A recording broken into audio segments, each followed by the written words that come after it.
젊은 시절에 SNS를 통해서 소통을 많이 하는데 특별히 페이스북이 아주 대표적인 그런 SNS의 하나의 방법입니다. 저는 전도에 활용하기 위해서 페이스북을 수년 전에 하였는데 요즘은 그렇게 활발하게 활동하지는 않습니다만은 간혹 이 페이스북 안에서 이 친구들의 글을 읽는 경우가 있습니다. 어떤 한 페이스북의 친구분이 올린 글을 제가 읽었는데요. 이런 내용이었습니다. 냉동 가공 공장에서 일하는 한 여직원에 관련된 일이었습니다. 그 여직원이 늘 퇴근할 때마다 그 공장 안에 있었던 냉장고를 이렇게 점검하는 일을 맡았던 것 같습니다. 그날도 이제 점검하려고 문을 열고 들어갔는데 그날따라 바람이 불었는지 그 문이 철커덩 닫히고 말았어요.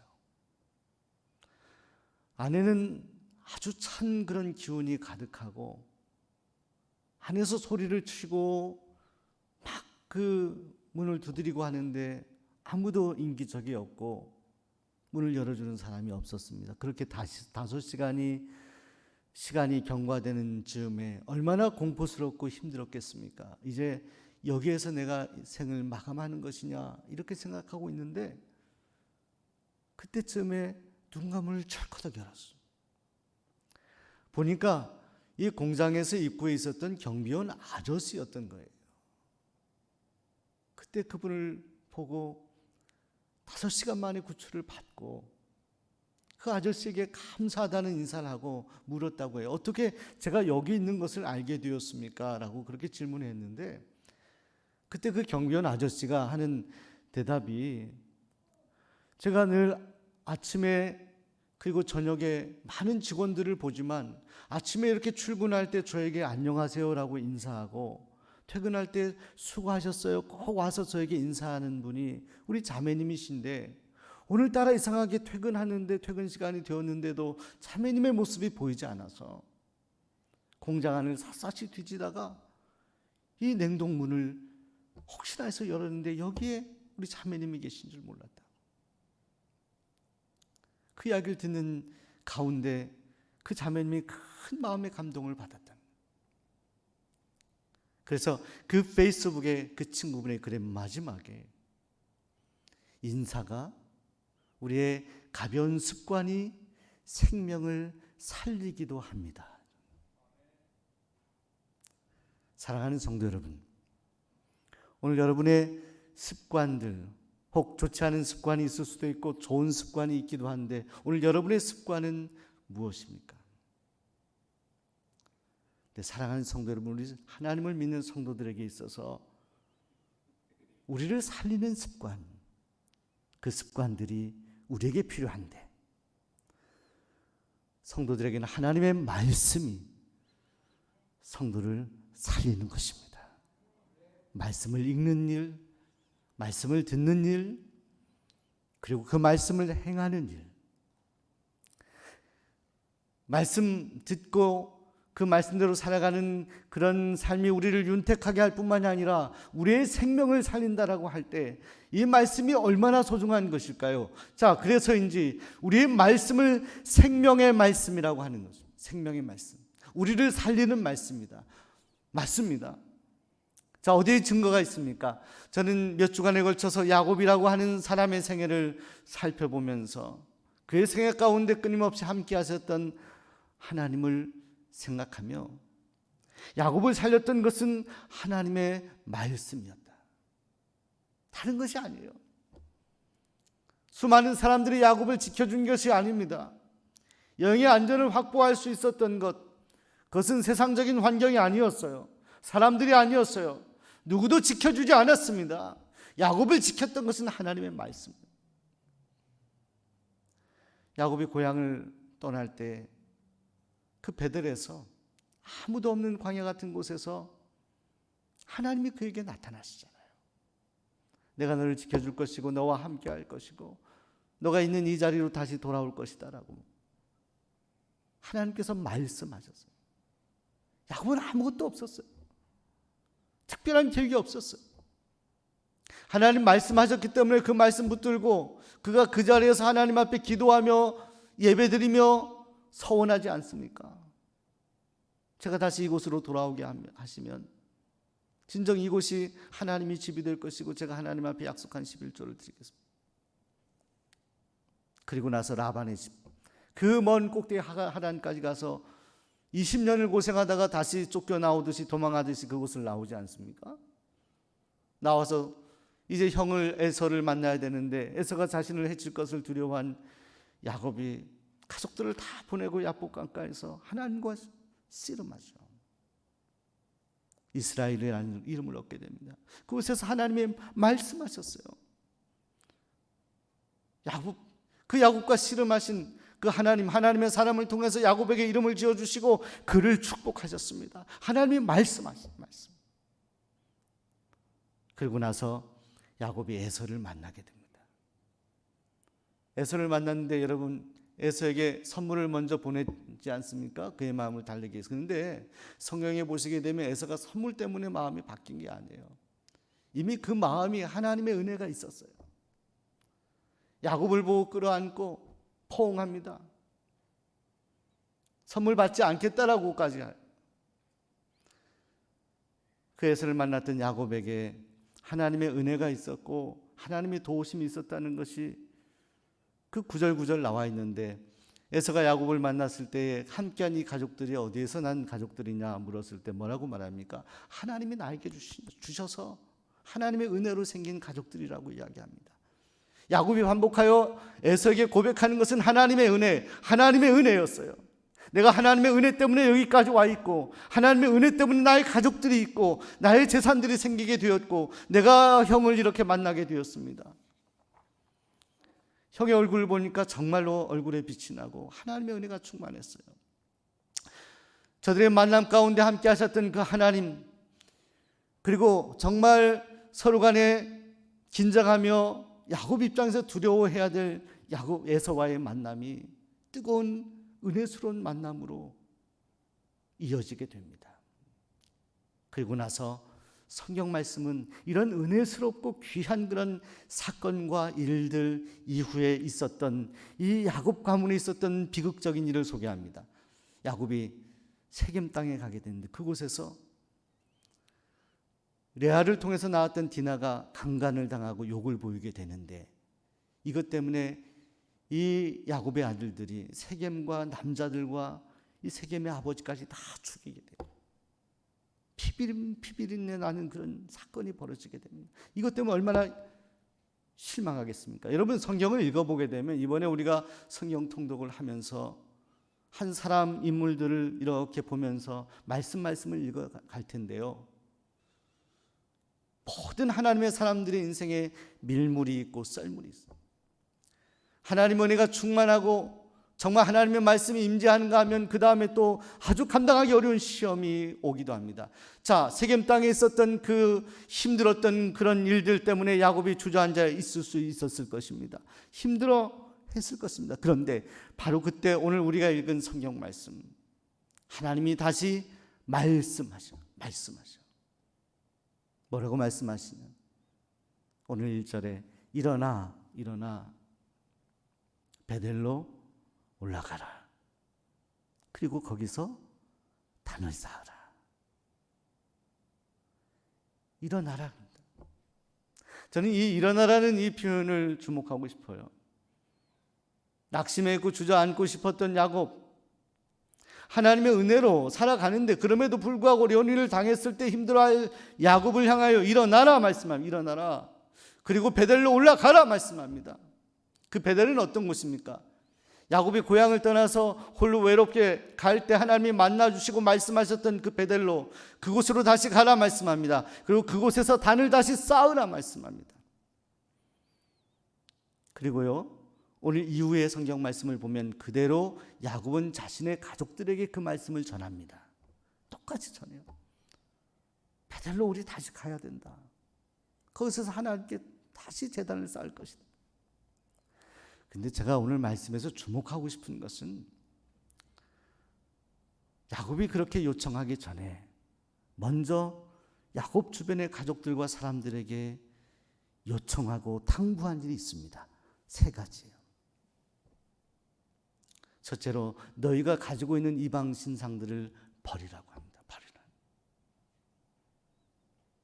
둘째로 너희 몸을 정결하게 하라 그랬습니다. 정결하게 하라. 그리고 셋째로 너희 의복을 바꾸어 입으라 이렇게 말씀합니다. 베들로 가기 전에 그 일을 하자라고 이야기합니다. 이건 하나님이 말씀하신 일이 아니에요. 하나님께서는 베들로 올라가라고만 말씀하셨어요. 그 말씀을 들었던 야곱이 이 세 가지를 명령하는데요. 이후에 사람들의 반응을 보게 됩니다. 4절 말씀을 보시게 되면 성경은 이렇게 소개합니다. 자기들이 가지고 있었던 이방 신상들을 야곱에게 갖다 주고 귀고리들을 다 야곱에게 갖다 주었다. 야곱은요 그것을 세겜 땅 상수리 나무 밑에 다 묻어버렸다. 묻어버렸다. 묻었다는 것은 무엇입니까? 완전히 버렸다는 거예요. 꺼내지 않았다. 자, 사랑하는 여러분, 베델로 올라가서 단을 쌓으라고 말씀하셨던 그 명령을 오늘 이 시대에 해석한다라고 하면 그것은 아마 하나님 앞에 예배하는 것일 수 있습니다. 그런데 예배 전에 이미 하나님이 역사하신 거예요. 우리가 그런 생각하죠. 오늘도 여러분들 성전에 오면서 그런 생각하셨을 거예요. 하나님, 오늘 예배 가운데 하나님 임재하시고 함께하여 주옵소서. 예배 은혜가 있게 하여 주옵소서. 근데 여러분 보세요. 여러분이 성전에 오기 전에, 예배하기 전에 이미 하나님이 여러분에게 말씀하시고 명령하시고 마음에 감동하시는 일들이 있다는 거예요. 야곱에게 말씀하셨던 것처럼 이방 신상을 버리라 그랬습니다. 몸을 정결하게 하라고 했습니다. 옷을 바꿔 입으라고 했습니다. 이 명령을 따라서 저들은 귀고리를 다 벗어버렸어요. 이방 신상을 다 가져왔어요. 베델로 가서 하나님 앞에 예배 드리기 전에 저들이 버려야 될 것을 버렸다는 거예요. 저들이 포기해야 될 것을 포기했다는 거예요. 예배 전에 이미 하나님의 은혜가 저들 안에 있었다는 거예요. 사랑하는 여러분, 전에 제가 어떤 성도님의 간증을 들은 적이 있습니다. 주일날 예배 오는데 이렇게 자녀들이 있고 가족이 있는데 꼭 이제 예배 시간에 오게 되면 한 분은 부지런한 분이어서 빨리 가야 된다 생각하고 다른 분들은 느슨한 그런 가족들이어서 항상 그것 때문에 예배 전에 이렇게 충돌하게 되고 좋지 않은 감정을 나누게 된다는 거예요.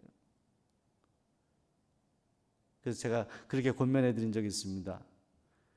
예배 때에 하나님이 역사하시는 일만큼이나 예배 전에 우리가 어떤 마음의 자세를 가지고 하나님 앞에 오느냐 하는 것, 이것이 오늘 여러분의 예배를, 하나님께 드린 예배를 결정할 수 있습니다. 베델로 가기 전에 저들은 버렸어요. 저들의 마음을 비웠어요. 저들이 하나님 앞에 드려야 될 것을 드렸고요, 버려야 될 탐욕들을 버렸다는 거예요. 그리고 베델로 갔다라는 거예요. 하나님이 명령하신 그것을 이루기 전에 이미 마음속에 감동하시고 말씀하시는 말을 저들은 실천했다는 거예요. 사랑하는 여러분, 오늘 여러분이 예배자로 하나님 앞에 여러분의 삶을 드리기 전에 여러분이 버려야 될 귀고리는 무엇입니까? 우리가 묻어야 될 그런 것들은 무엇입니까? 우리가 버려야 될 이방 신상들은 무엇입니까?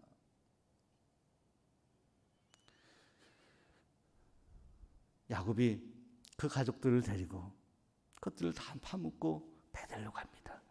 그 베델이 어떤 곳이에요? 자기가 과거의 고향을 떠나서 하나님을 처음 만나고 이곳에도 하나님이 계시구나라고 느꼈던 그곳.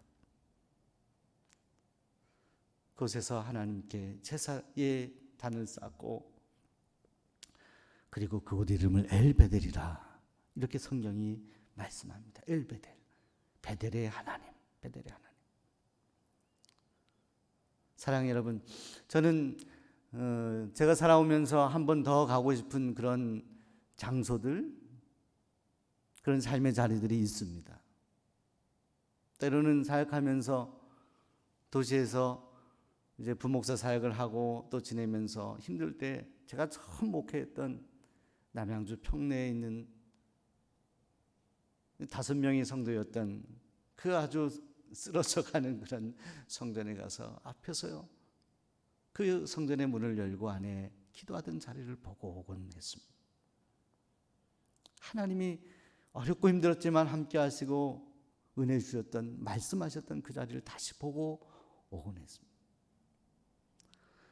여러분이 이렇게 여행하면서 다시 가고 싶은 곳이 어떤 곳입니까? 여러분, 이 베델이라는 곳이 어떤 곳이었나요? 좋은 관광지였습니까? 많은 사람들이 좋은 이렇게 배려를 하였던, 섬김을 하였던 그런 장소였습니까? 즐거운 곳이었나요? 아니요. 광야 같은 곳이에요. 왜 이 베델이 야곱에게 의미가 있었던 곳이고 하나님께서는 왜 그곳으로 다시 가라고 명령하신 겁니까? 왜 그럴까요? 하나님의 말씀에 있었던 곳이기 때문입니다. 하나님의 말씀으로 야곱을 만나 주셨던 곳이었기 때문입니다. 여러분, 우리가 정말 화려하고 편안하고 안락한 장소에 우리가 머무르는 것도 소중할 수 있겠습니다. 근데 우리에게 소중한 것은 오늘 하나님의 자녀로서, 성도로서 살아가면서 하나님의 말씀이 나에게 임재하는 그 자리, 그 자리가 우리에게 소중한 거예요. 저는 이 수원 종로교회 여러분이 앉은 이 예배당 이 자리가 정말 베델의 장소, 엘 베델의 자리가 되기를 소원합니다. 이곳에서 야곱이 가족들과 함께 단을 쌓고 하나님을 바라봅니다. 저는 이 엘베델의 의미를 두 가지로 해석하고 싶어요. 첫째로는 이 엘베델, 이 장소로 다시 왔던 야곱이 무엇을 경험하였을까요? 하나님이 약속하신 것은 하나님은 반드시 지키신다. 여러분 보세요. 야곱이 제가 이곳으로 다시 돌아오도록 하면 이곳이 하나님의 집이 되게 하고 이곳에서 정말 제가 약속한 그대로 하나님께 드려야 될 것 드리겠습니다. 이렇게 약속합니다. 11조 드리겠습니다. 자, 그런데 보세요. 하나님께서 그를 다시 데려오잖아요. 그곳으로, 베델 그 자리로 다시 데려와요. 하나님이 말씀하셨어요. 너를 다시 이곳으로 오게 하겠다. 하나님의 약속의 말씀이 이루어졌어요. 엘베델의 자리라는 것은 하나님의 약속의 성취의 자리를 말하는 거예요. 약속은 뭐예요? 하나님의 말씀. 말씀이 다시 이루어졌음을 야곱은 그 자리에서 다시 경험하게 됩니다. 그리고 또 한 가지, 엘베델은 자기 혼자가 아니라 더불어의 의미가 있습니다. 더불어. 우리 곁에 계신 분들에게 더불어 은혜 받읍시다. 더불어. 자, 여러분 보세요. 제가 지도까지 전에 보여드리면서 야곱이 하란까지 올라가면서 베델에서 어둑해지니까 잘 곳이 없고 거기서 이 돌을 세워가지고 베개를 자잖아요. 거기서 하나님이 만나주신, 혼자였어요. 혼자. 아무도 없었어요. 혼자가 힘들 때가 있잖아요. 근데 이 베델에서 야곱이 깨닫는 건 나 혼자가 아니다라는 거야. 혼자가 아니다. 하나님이 함께 하신다는 거야. 함께 하신다. 지금 함께 하시고 앞으로도 함께 하신다는 거예요. 앞으로도. 그 약속을 받은 거예요. 약속을. 이 베델에서는 야곱이 혼자. 자, 그런데 보세요. 엘베델. 20년, 연년이 지나서 다시 돌아온 이 엘베델의 자리에 여러분 보세요. 이방 신상과 귀고리들을 다 땅에 묻어버리고 함께 왔던 사람들, 그 귀고리들의 주인공들, 가족들, 주변에 있는 함께한 사람들이 그곳에서 이 엘베델에서 다시 단을 쌓게 됩니다. 혼자가 아니에요. 함께 더불어. 나의 가족들, 나의 식솔들, 나와 함께한 사람들과 함께 더불어 하나님을 예배합니다. 이곳이 엘베델. 사랑하는 여러분, 오늘 여러분에게 임하신 하나님의 말씀이 오늘 여러분 가운데 그치지 아니하고 엘베델의 자리가 되기를 소원하는 거예요. 하나님의 말씀이 갈급하고 필요한 영혼들이 하나님을 만나는 그런 자리가 되도록, 자, 올라가자라고 우리가 선언하면 어떨까요? 권유하면 어떨까요?